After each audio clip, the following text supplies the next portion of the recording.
It is finally here, a Whoop competitor from Polar. Something people have been asking for like a long time, and something that Polar dipped their toes into a year and a half ago with the Polar 360 band aimed at businesses. Now, so the Loop is the new name for Polar's Whoop competitor. No relation to the Polar Whoop that came out more than a decade ago that was also a band that tracked activity and sleep and stuff like that. That's old school. This is new school. So what I'm gonna do is walk you through everything you need to know about the Polar Loop, starting off with the pricing, the hardware, the software. I'm going to show you all the features from all my usage over the last little while using its identical sibling, the Polar 360. And I'm going to tell you the one, well actually technically two, differences between those things. Okay, so let's just simply dive into it. And the very first thing you need to know is the price. It is $199 US, 179 euros, and 149 British pounds. Note, if you are seeing $179 US pricing out there, it's because those reviewers were way more prepared than I was. Polar changed the US pricing about 3 hours before launch, and I'm shooting this about 2 hours before launch, and thus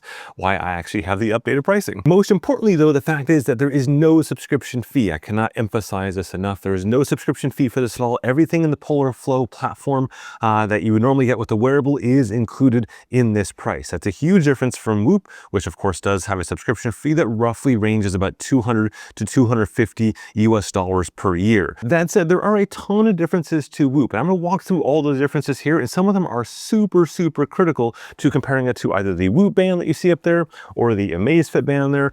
So hang tight before you get super excited. In terms of colors, there are 3 different color options. You can see them on the screen right there.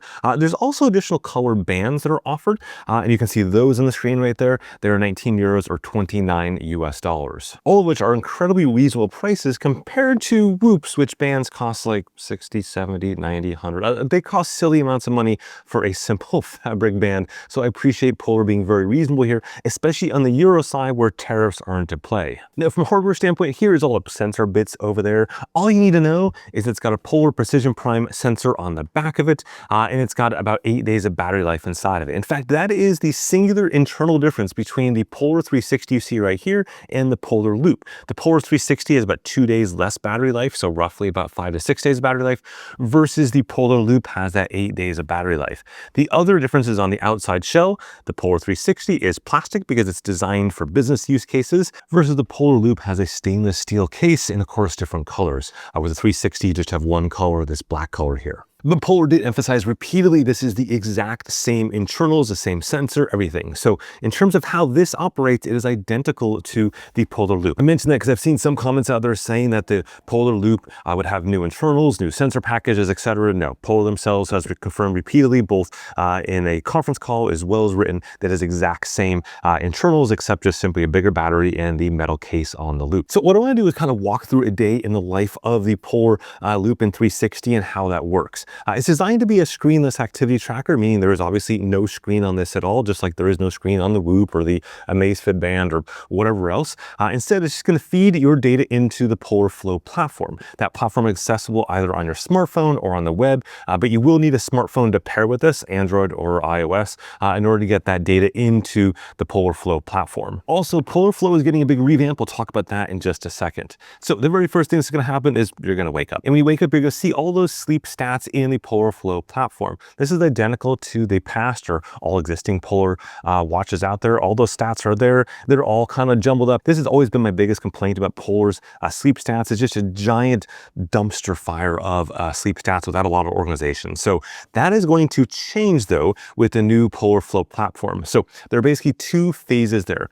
Phase 2 is coming very short term by the end of the year. In fact, almost immediately for Android users, but by the end of the year for iOS users. And then phase 3 is more like a visionary thing down the road.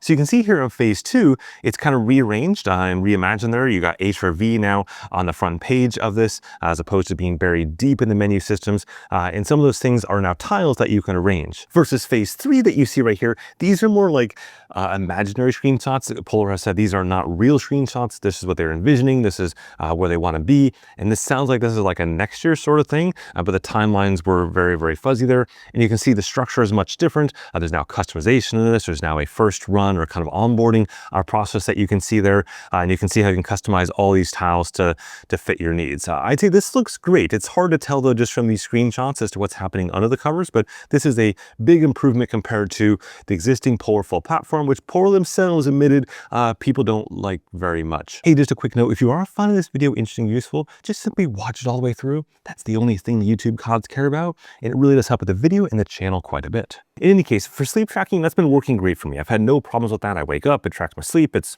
always good there.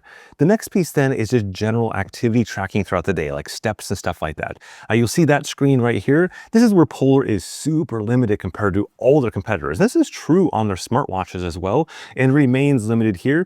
I would imagine though that revamp of Polar Flow will hopefully take care of some of this. There's really only 2 screens you can do there. You can change it between these 2 and that's it. But nonetheless, it is counting all your steps there, your calories, etc. Okay, so now we got these steps out of the way. Now we get into the most important piece of any of these bands, which is the training tracking piece. And this is where there is the biggest difference between Polar and their competitors. So the first thing to know is that there's really only like one setting you can change here when it comes to the Polar Loop or the Polar 360. And that's a slider right there for training intensity. Basically, this will trigger whether or not a training session is recorded. So you can see that right there, and that I have set to high. I've tried a lot of different settings, and high seems the only one that actually works. There's a couple other settings there for battery notifications and inactivity alerts, but otherwise, the only setting you're going to change on this thing is for this training intensity. And what this is doing is triggering whether or not it starts creation of a workout session on this device or in turn on your Polar Flow app later on. That's because there is no buttons on this. There's no way to like start a workout on this. So it has to do it automatically based on your heart rate. You can see Polar's definitions of those 3 rough levels there, high, medium, and low down below right there. And then in addition, here's a giant wall of text from Polar on what kind of triggers different things here. Now, I will give Polar credit. I've always loved them for like the amount of detail that they give on things, especially on like how their stuff works behind the scenes. That means that when you want to do a workout, it should go ahead and capture that workout as a workout. So you start a run, it should capture the run. You start a ride, it should do the ride. But as you see from all these details here, there are so many caveats to when it's going to do that or not going to do that. For example, during some of my cycling workouts where I had a big climb, it captured that perfectly. But then as I started descending down this mountain for like a half an hour or so, it would actually end that activity session entirely. In the case of some of the runs, it started 10 minutes late, and some of them had left it going for another 45 minutes afterwards for no obvious reason. So then went back to Polar and I said, hey, what's going on here? I've downloaded the latest beta firmware for this. I've got the app and everything. And they said, well, it looks like there was a mistake and they accidentally sent a wrong firmware to the Polar 360 that wasn't the right one for detection and stuff like that. And thus it'll be better on September 10th.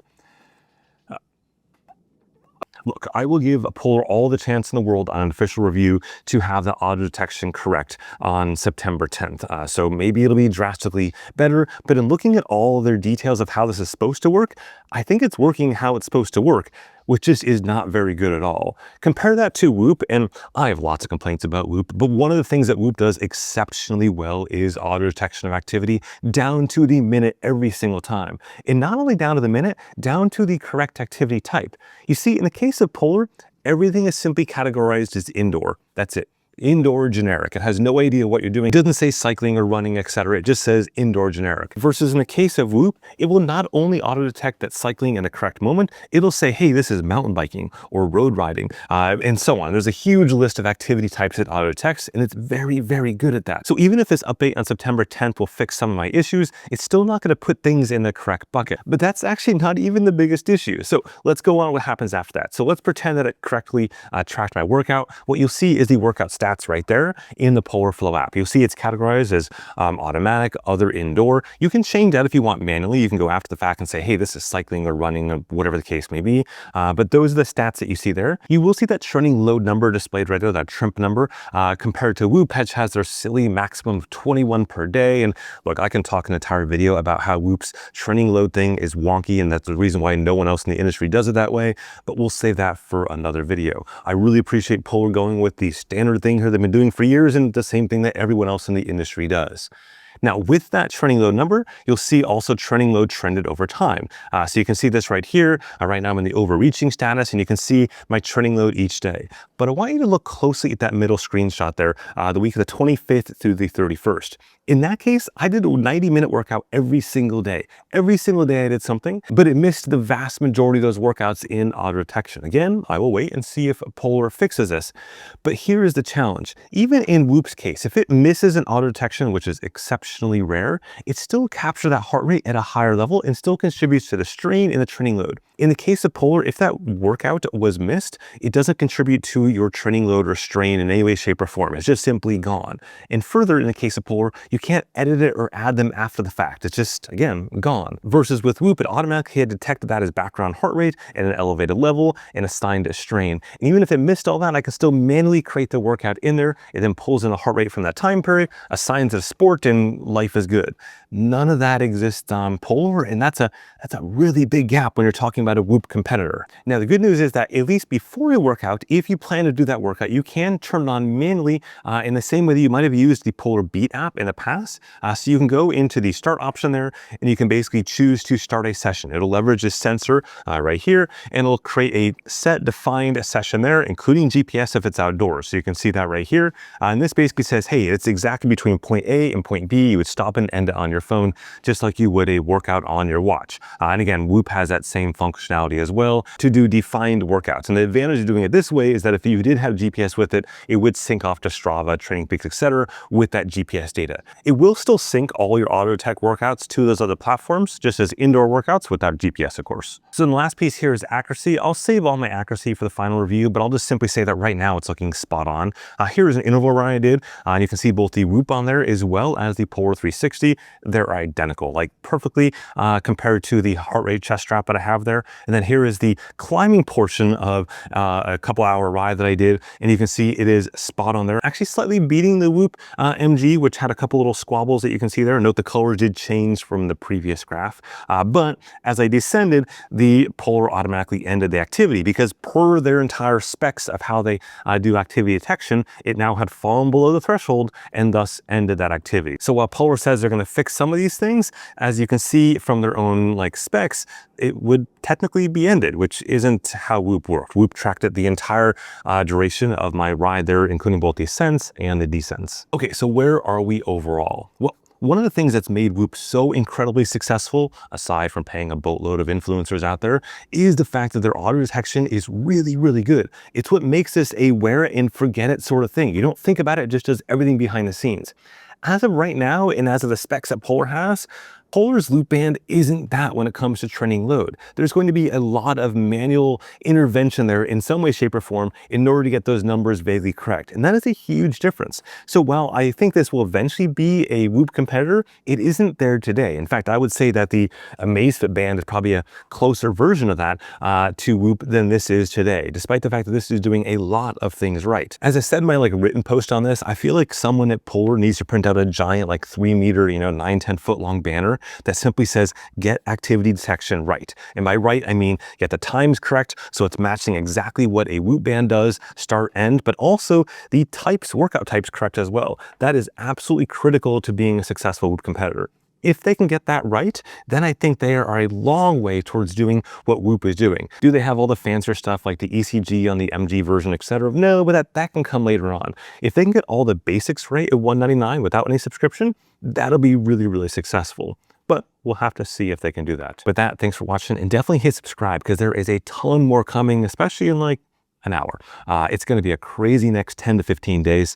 Have a good one.